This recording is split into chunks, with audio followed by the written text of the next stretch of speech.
Hello students, how are you all? I hope you all are doing good. Today we are going to study governing ourselves.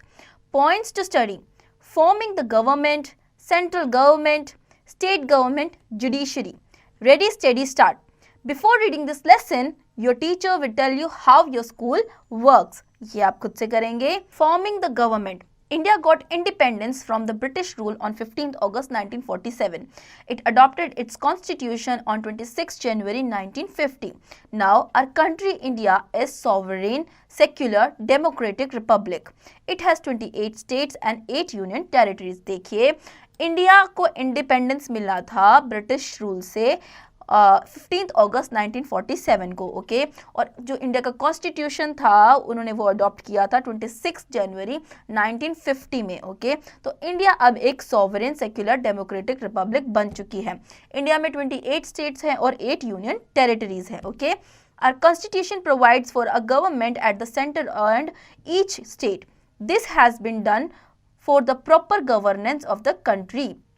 देखिए, हमारा जो constitution है वो provide करता है हमारी गवर्नमेंट को कि हर स्टेट में, मतलब कि गवर्नमेंट प्रोवाइड करता है हर स्टेट या सेंटर में हमारा कॉन्स्टिट्यूशन. ठीक है, और ये इसीलिए किया गया है ताकि हमारी कंट्री में प्रॉपर गवर्नेंस हो सके. ठीक है, the Indian constitution clearly lays down the powers and the centres and the state of governments. देखिए, इंडियन कॉन्स्टिट्यूशन जो है वो क्लियरली ले डाउन करती है पावर्स सेंटर को और स्टेट गवर्नमेंट को. Okay, we the people of India elect our government at the center and each state.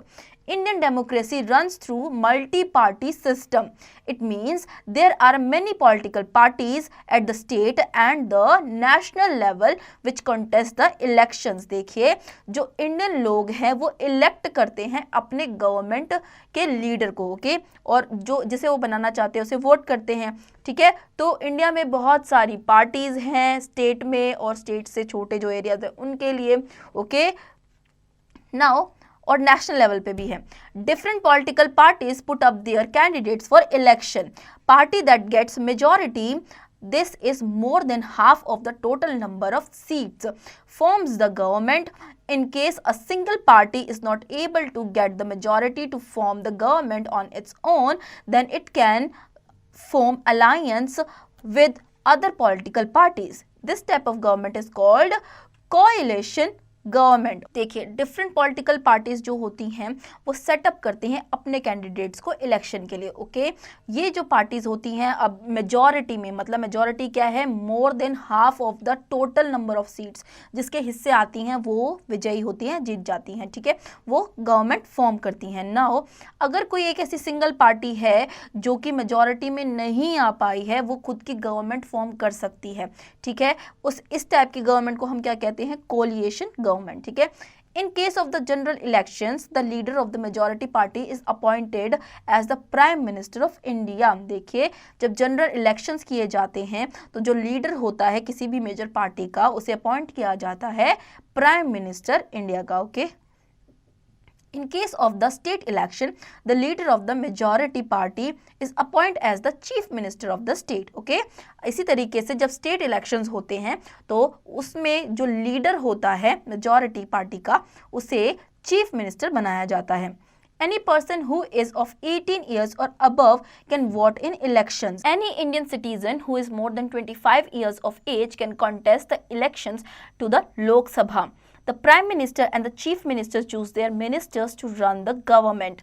The Prime Minister can choose his minister from both the houses of the Parliament. Okay, देखिए, एक person जो कि 18 years से above का है वो elections में vote देने के लिए काबिल है. ठीक है, वहीं कोई भी एक इंडियन सिटीजन जो कि 25 इयर्स की एज का है वो लोकसभा के इलेक्शंस के लिए खड़ा हो सकता है.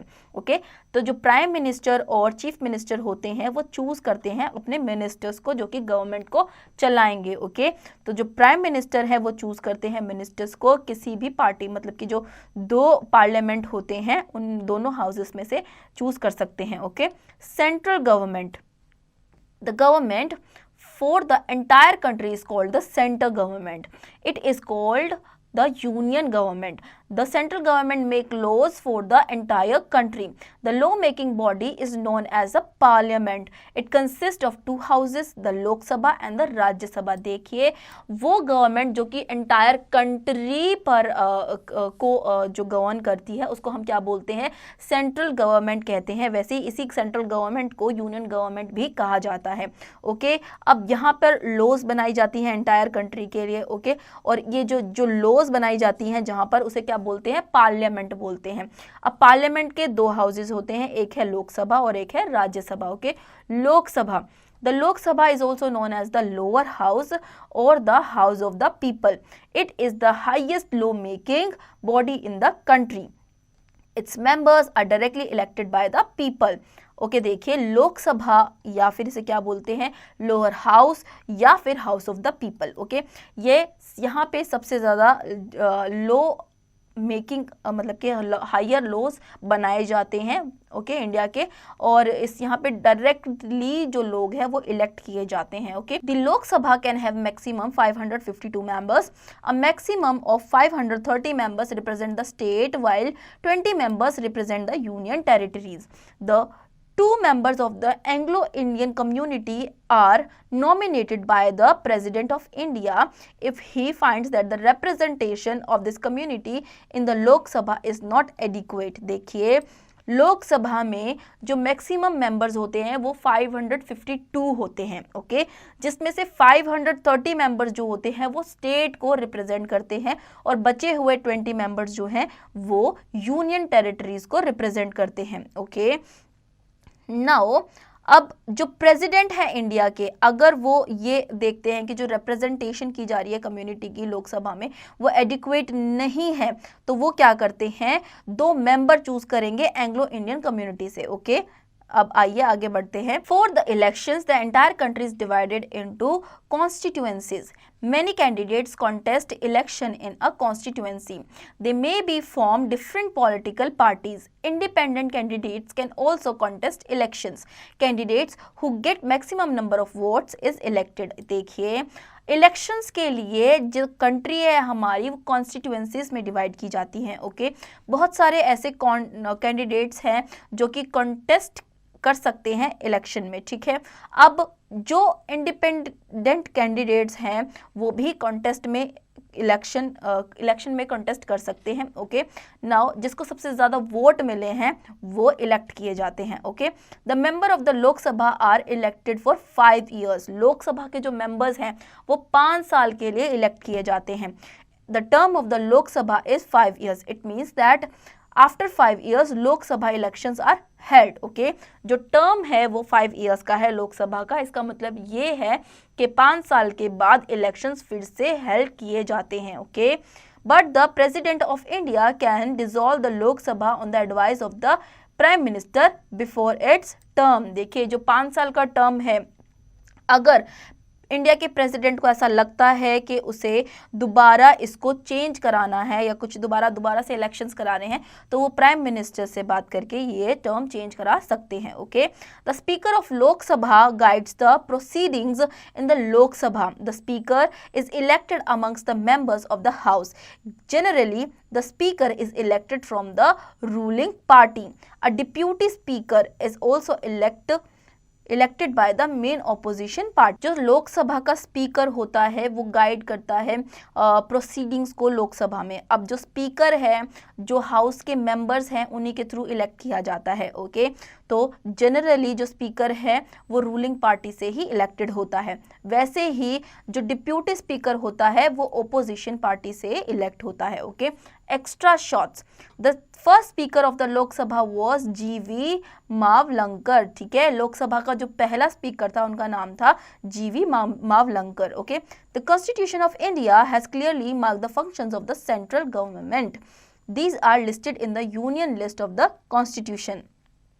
Some of the important functions of the central government are defense, foreign policy, economic planning and central taxation. देखिए जो कॉन्स्टिट्यूशन है इंडिया का उसमें क्लियरली फंक्शंस जो होते हैं सेंट्रल गवर्नमेंट के वो लिखे गए हैं, ओके, वो लिस्ट किए गए हैं, यूनियन लिस्ट में लिस्ट किए गए हैं कॉन्स्टिट्यूशन की, ओके। तो कुछ इंपॉर्टेंट फंक्शंस जो होते हैं सेंट्रल गवर्नमेंट के हैं वो है defence, foreign policy, economic planning, okay. आगे चलिए, Rajya Sabha. The Rajya Sabha is the upper house of the parliament. Its members are not elected directly by the people. They are elected by the members of the state legislative assemblies. The maximum strength of the Rajya Sabha cannot be more than 250. Out of these 250 members, 238 and are elected members and 12 are nominated by the President of India. देखिए, राज्य सभा upper house बोलते हैं उसे parliament का, okay. अब इसमें जो मेंबर्स होते हैं वो डायरेक्टली लोगों के थ्रू इलेक्ट नहीं किए जाते हैं, ओके। ये इलेक्ट किए जाते हैं स्टेट लेजिस्लेटिव असेंबलीज के थ्रू, ओके। यहाँ पे मैक्सिमम स्ट्रेंथ जो होती है वो होती है 250 की, जिसमें से 238 जो होते हैं वो इलेक्टेड मेंबर्स होते हैं और 12 जो होते हैं वो नॉमिनेटेड होते हैं, जो कि प्रेसिडेंट ऑफ इंडिया के थ्रू नॉमिनेट किए जाते हैं, okay. The members of Rajya Sabha are elected for a term of 6 years. 1/3 of its members retire every 2 years. The Rajya Sabha is never dissolved, so it is a permanent body. देखिए, जो members होते हैं राज्य सभा के वो 6 years के लिए इलेक्ट किए जाते हैं और 1/3 of its member जो होते हैं वो हर 2 साल में इलेक्ट किए जाते हैं, रिटायर हो जाते हैं, ओके। नाउ राज्यसभा जो है वो कभी भी डिसॉल्व नहीं होती है, ये एक परमानेंट बॉडी है, okay. The chairman of the Rajya Sabha is the vice president of India. He looks after the proceedings of the Rajya Sabha. तो जो राज्यसभा के चेयरमैन होते हैं वो वाइस प्रेसिडेंट होते हैं इंडिया के, ओके। वो जितनी भी प्रोसीडिंग्स हो रही होती है राज्यसभा में उन पर ध्यान देते हैं, okay. The president, the President of India is the head of the country. He is elected through an electoral college which consists of the elected members of both the houses of the parliament, that is the Lok Sabha and the Rajya Sabha and the state legislative assemblies. देखिए, जो president हैं India के वो head होते हैं country के, okay. Now वो elect किए जाते हैं इलेक्टोरल कॉलेज के थ्रू, जिसमें काफ़ी सारे इलेक्टेड मेंबर्स होते हैं दोनों हाउसेस से, राज्यसभा और लोकसभा से, ओके, और स्टेट लेजिस्लेटिव असेंबलीज से। Now the President of India is elected for a period of 5 years, but one can be re-elected for another term.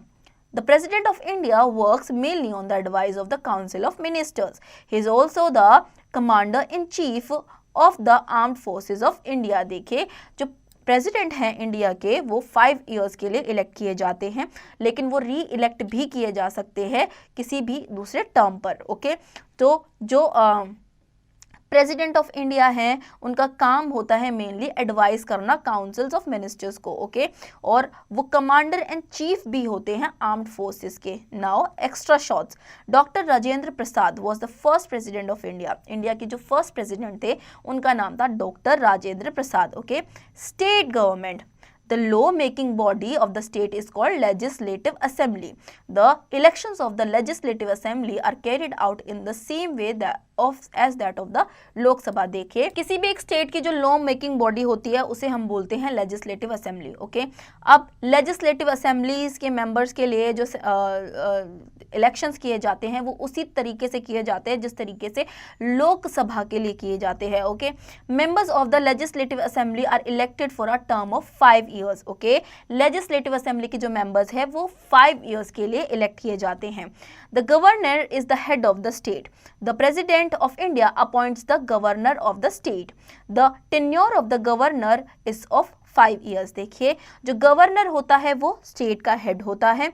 Now जो प्रेसिडेंट है इंडिया के वो अपॉइंट करते हैं गवर्नर ऑफ स्टेट को, okay, और जिसका टेन्योर होता है गवर्नर का वो 5 years का होता है। After the state elections, the leader of the majority party is invited by the governor to form the government. The leader of the majority party becomes the chief minister of the state. देखिए, जब state elections हो जाते हैं उसके बाद जो leader होता है मेजॉरिटी पार्टी का वो इनवाइट किया जाता है गवर्नर के थ्रू गवर्नमेंट फॉर्म करने के लिए, ओके। तो जो लीडर होता है मेजॉरिटी पार्टी का वो क्या बनता है, चीफ मिनिस्टर बनता है एक स्टेट का, okay. Judiciary, The Indian Constitution provides for an independent and powerful judiciary. At the head of the judicial system stands the Supreme Court of India. Below the Supreme Court stand the high courts of the different states, and under high courts there is a hierarchy of other courts which are referred to in the constitution of subordinate courts. Subordinate courts are the courts subordinate to and under the control of the high court.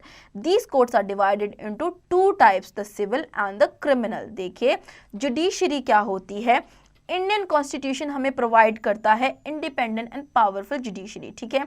तो जो head होते हैं judicial system के वो supreme court में होते हैं, okay. और सुप्रीम कोर्ट के नीचे हाई कोर्ट आता है, हाई कोर्ट के नीचे जो आते हैं वो हायरार्की होती है दूसरे कोर्ट्स की, ओके, जो कि रेफर करती है कॉन्स्टिट्यूशन को एज सब ऑर्डिनेट कोर्ट्स, ठीक है। नाउ सब ऑर्डिनेट कोर्ट्स जो होते हैं ये हाई कोर्ट के कंट्रोल में होते हैं। तो जो कोर्ट्स होते हैं वो टू टाइप्स में डिवाइडेड हैं, जैसे कि सिविल और criminal, okay. Extra shorts, A.H. Kania was the first chief justice of India, okay. A.H. Kania जो थे वो इंडिया के फर्स्ट चीफ जस्टिस थे। The supreme court of India in the final court of appeal in India, it is situated in New Delhi. The chief judge of the Supreme Court is called the Chief Justice of India. The judiciary ensures that the laws made by the Parliament and state legislative assemblies are in the tune with the spirit of the Indian Constitution. देखिए जो supreme court है India का वो final court appeal करता है India में, okay. Now ये situated है न्यू दिल्ली में। इसके जो चीफ जज है सुप्रीम कोर्ट के जो जज होते हैं वो चीफ जज होते हैं, चीफ जस्टिस बोला जाता है उन्हें इंडिया का, ठीक है। नाउ जुडिशरी इंश्योर करती है कि जो भी लॉज है पार्लियामेंट की और लेजिस्लेटिव असेंबलीज की वो कभी भी इंडियन कॉन्स्टिट्यूशन से अलग ना हो, उन्हें ब्रेक ना किया जा सके, okay. Oral skills, who can vote in the election, what is the upper house of the parliament, which is the final court of appeal in India, ये आप खुद से करेंगे। Keywords, sovereign, a nation fully independent, alliance, an association formed for mutual benefit. Constituency, an era of which people vote. Proceeding, proceed of working. Dissolved, to bring to formal end. Let's recapitulate. Our country India is a sovereign, secular, democratic republic. India has 28 states and 8 union territories. Our constitution provides for a government at the center and in each state. The Indian constitution clearly lays down the powers and the center of the state governments. We, the people of India, elect our government at the center of each state.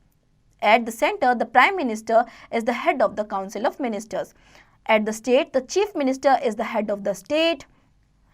Party that gets majority forms the government. The government for the entire country is called the central government. Parliament is the law-making body of the entire country. The law-making body of the state is called the Legislative Assembly. The President of India is the head of the country. At the head of the judicial system stands the Supreme Court of India. So students, I hope आपको ये chapter समझ में आया होगा। अब इसके exercise की practice आप खुद से करेंगे।